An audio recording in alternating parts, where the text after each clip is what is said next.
Dr. Almansour, please. Thank you so much for the kind invitation. Thank you for the organizing and the scientific committee. And I think this is the last part before the break. And I will just go through three main things in a Hodgkin lymphoma over the last few years, which is the PIT-guided strategies in early and advanced stage, novel agents, and then a few slides about the cellular therapy. And I hope the time will be enough to cover all these aspects. I will be primarily talking about the classical Hodgkin lymphomas, 95%, so I'm not going to say anything about the nodular lymphocyte predominant Hodgkin lymphomas. As you know, the Hodgkin lymphoma is one of the unique diseases that we have to balance between the outcome and the long-term toxicity.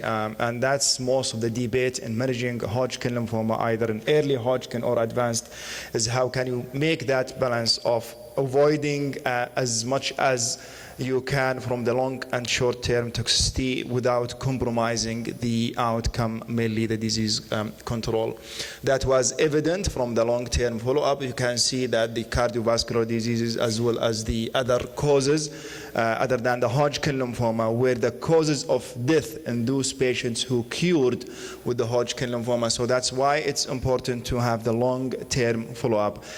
Majority of the data in the last few years about the PET scanning, we don't have the long-term toxicity or the follow-up, which needs to be decades from now. So PET-guided therapy in early Hodgkin lymphoma, we have 4 main studies addressing that questions, mainly the Rattle Trial, the CLGB, and the RTC and HD16. We'll go just briefly on those things. So the Rattle Trial was a study that included stage 1 and 2, non-bulky and also no B symptoms, which is, the definition used by the North American limited versus advanced, and 3 ABVD were given, PET scan done, negative, then no more chemotherapy, and if it's positive, then a radiotherapy.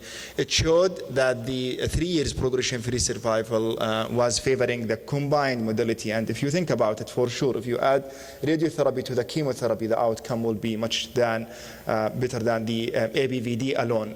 But you have to see what is the differences, if it's within the inferiority margin or not, and is that differences outweigh the balance of the long-term toxicity.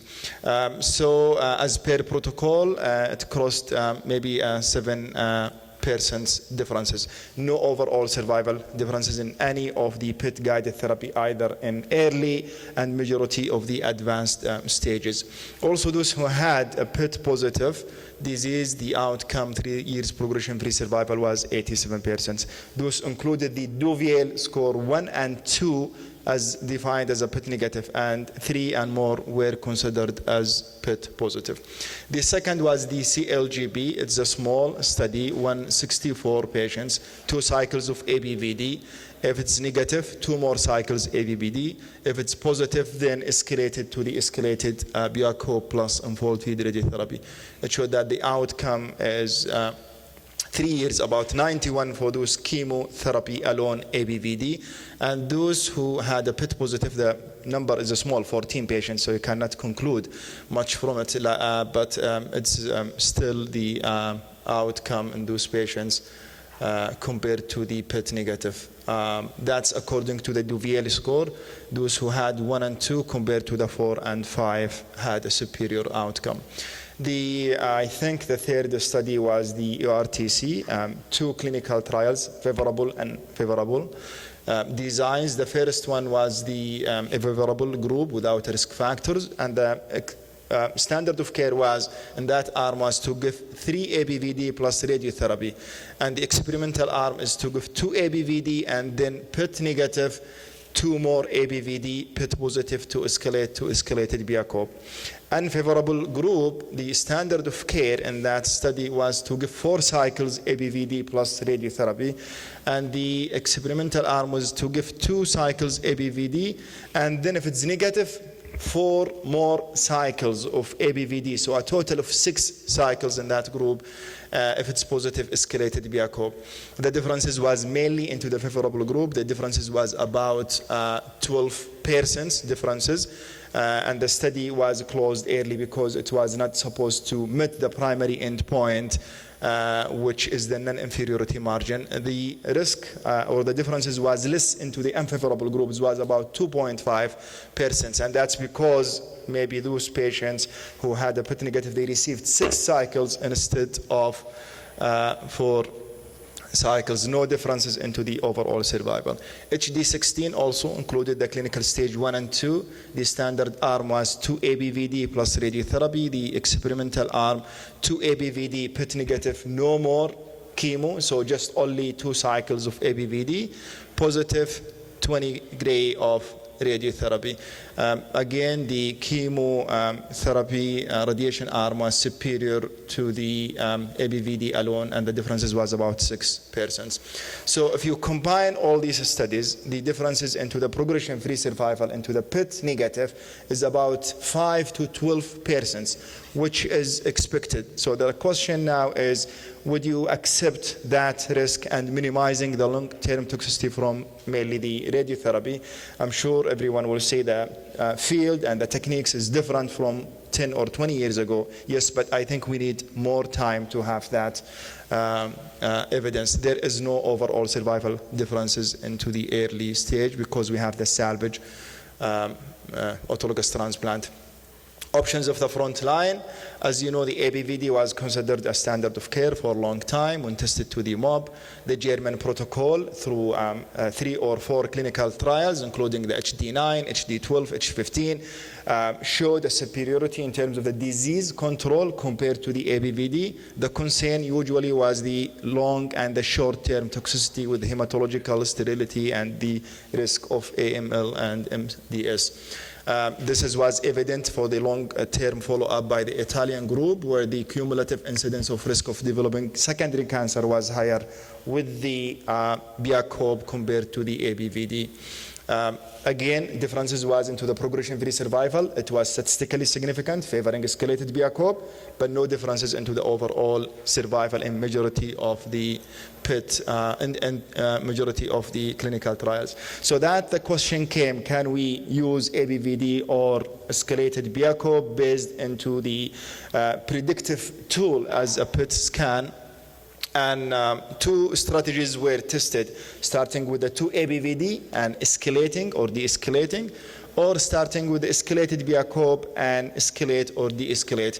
3 studies into the ABVD strategy was the Rattle Trial, the SWAG protocol, and the Italian HD0801.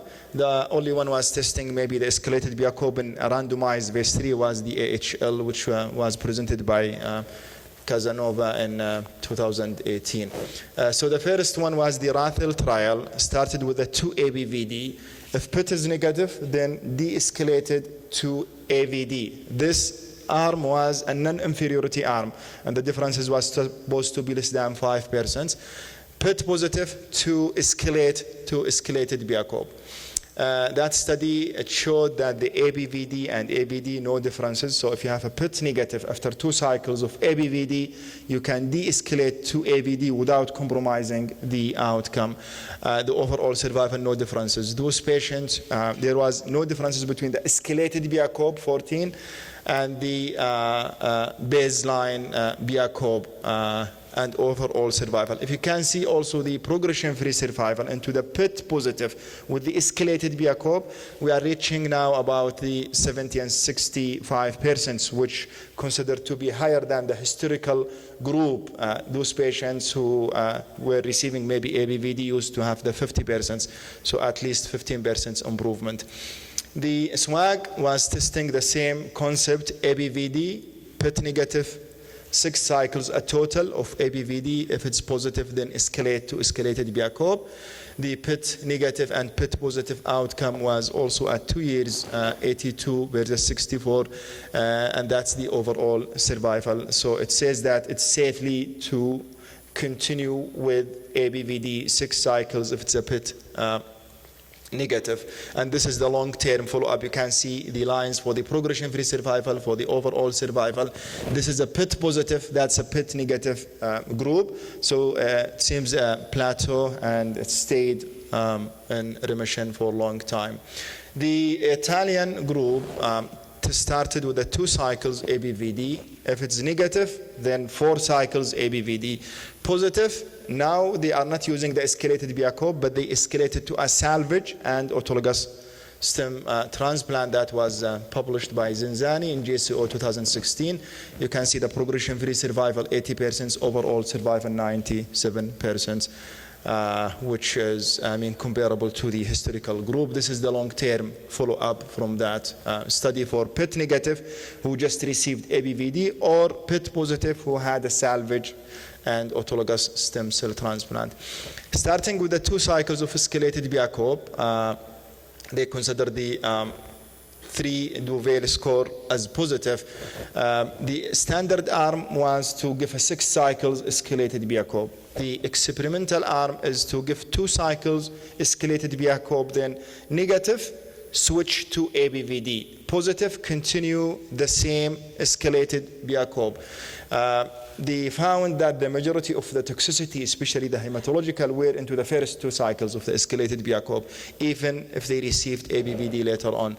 That's the progression-free survival, and also for PIT negative and PIT positive. So both groups had favorable outcome as well as overall survival. So summarizing also the data, PIT negativity after 2 cycles of ABVD, it reached about 80 to 85%. That's again the same with the escalated Biakov. No differences into the also overall survival disease. So again, it's the same concept, how much you would accept of the toxicity without compromising the outcome, and this is area of debate. Radiotherapy to guide also PET scan to guide radiotherapy in those patients who had received 6 cycles of escalated Biakov or chemotherapy ABVD. The evidence was from the HD15, those who had a residual disease 2.5 centimeter or more on a PET scan, PET positive, received radiotherapy, PET negative, no radiation, and it showed that there is no differences between those who had a PET negative, received either no radiation or without radiation.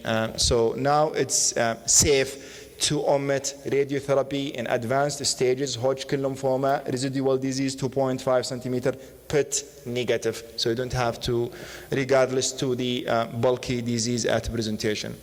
Novel agents in frontline therapy, as you know, the microenvironments and the cell markers for the also the Reed-Sternberg cells. We have the anti-CD30 now for the CD30 and the checkpoint inhibitors. A lot of data nowadays, and the 9B24 encodes, as you know, for the PDL1 and 2 in Hodgkin lymphoma, and that's why the effect of the checkpoint inhibitors with either Nivo or Pembro was evident in Hodgkin lymphoma compared to the other lymphomas. This is the Echelon trial, which is the landmark, was presented in December 2017 by Joe Connors, brentuximab plus AVD compared to the ABVD. For the first time, they had this concept of the modified progression-free survival. It was a 5% differences favoring the brentuximab arm.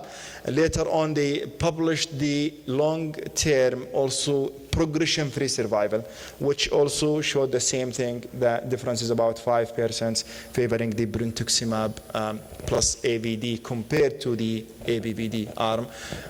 Neutropenia was one of the short or immediate toxicity with the brentuximab. So now GCSF should be given to any patient receiving brentuximab AVD.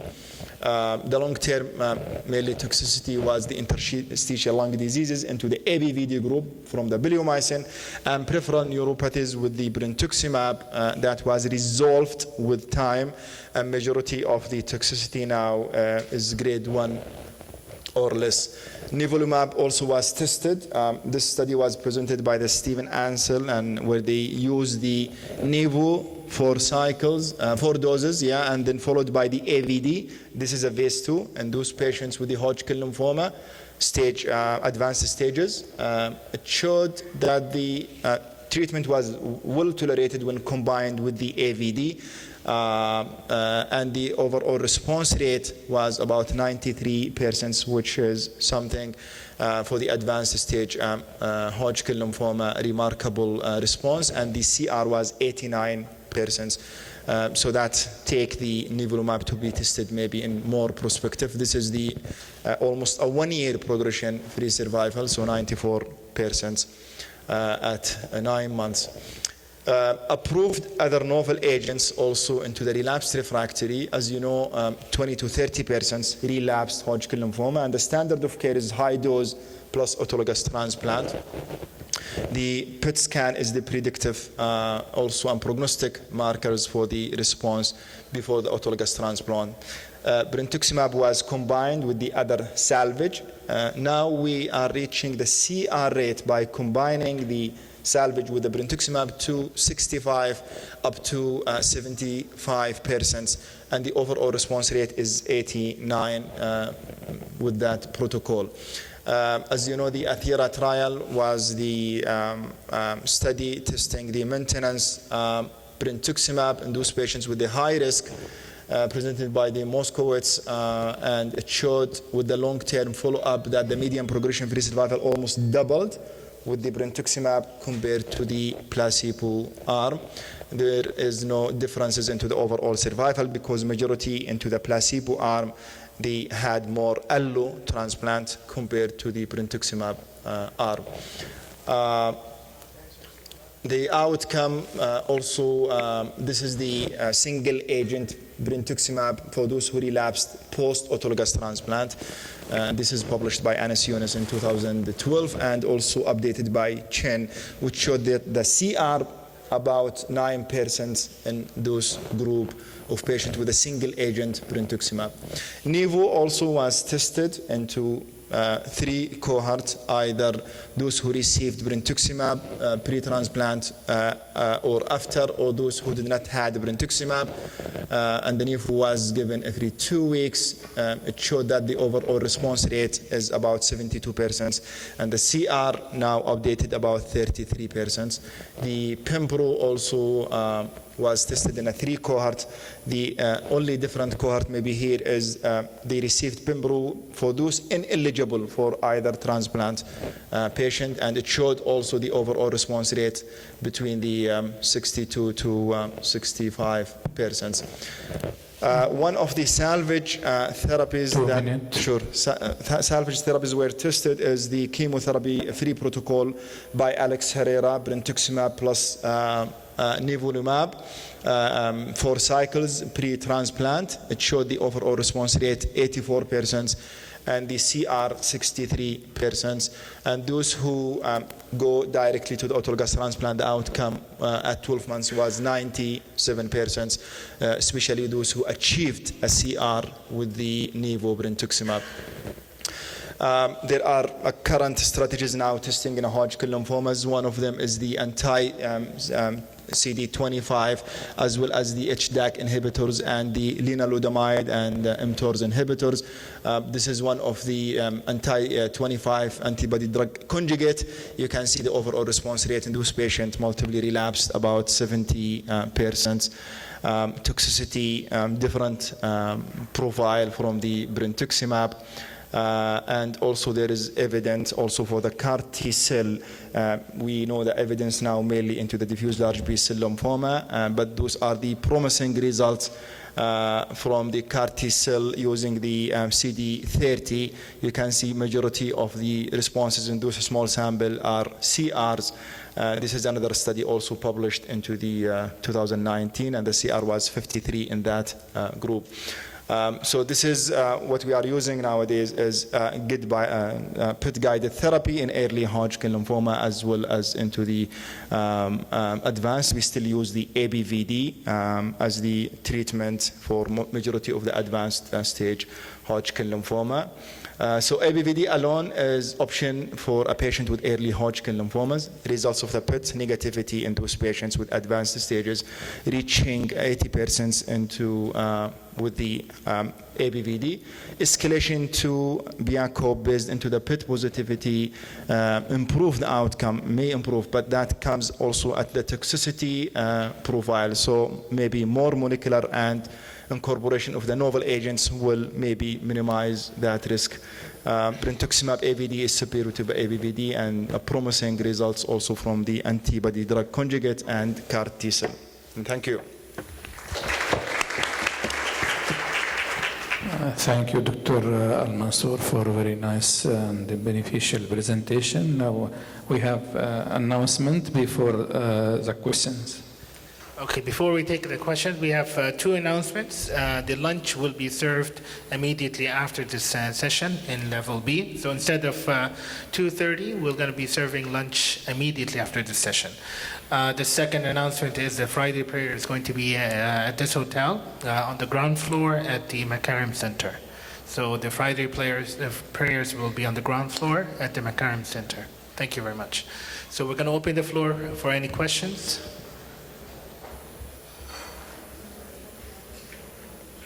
Okay, we have one question here. So what do you currently do for advanced stage? The most frequently used regimen is ABVD, and then when you get PET positive, it's not progression, it's PET positive after ABVD2 for the advanced stages. What's your current practice? So our current practice is to use ABVD 6 cycles. If we had to do a PET scan just to maybe reduce to AVD, but we don't do it as a practice for all the patients. So we do give ABVD 6 cycles. After the 4th cycle, we do the CT scan just to assess for the response. End of the therapy, we do a PET to guide for further just giving radiotherapy or not.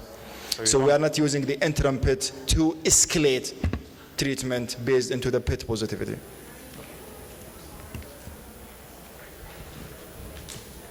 Thank you, Dr. Nasser. If allowed to me, I have a question for you, Dr. Mansour. Regarding the patient with advanced and bulky disease, you mentioned data. That we can, if we use PET-adapted therapy strategy, we can omit radiotherapy. Do you think this data is solid enough to be adopted in practice? Sure. So I think the question is, do we have a data after ABVD? Because that data came after the escalated BIACOB from the HD15. And it was evident, and it showed that those patients who received 6 cycles escalated BIACOB and had a PET negative, even regardless of the bulky disease, they have the same outcome as those who received radio. So is that safe enough to be practiced into the ABVD era? There are not randomized, but there is also some data about the ABVD, and that was from the Vancouver group using the 6 cycles of ABVD, then having the PET negative end of the therapy, and it showed there was no differences for those who had a bulky disease or not. There is also this arm into the into the HD Italian trial for those patients who received ABVD and the radiation, and it showed also there is no differences. So for our practice, we are using this as evidence to omit the radiation for the PET negative residual disease. Thank you very much. I think we conclude here. Thank you very much.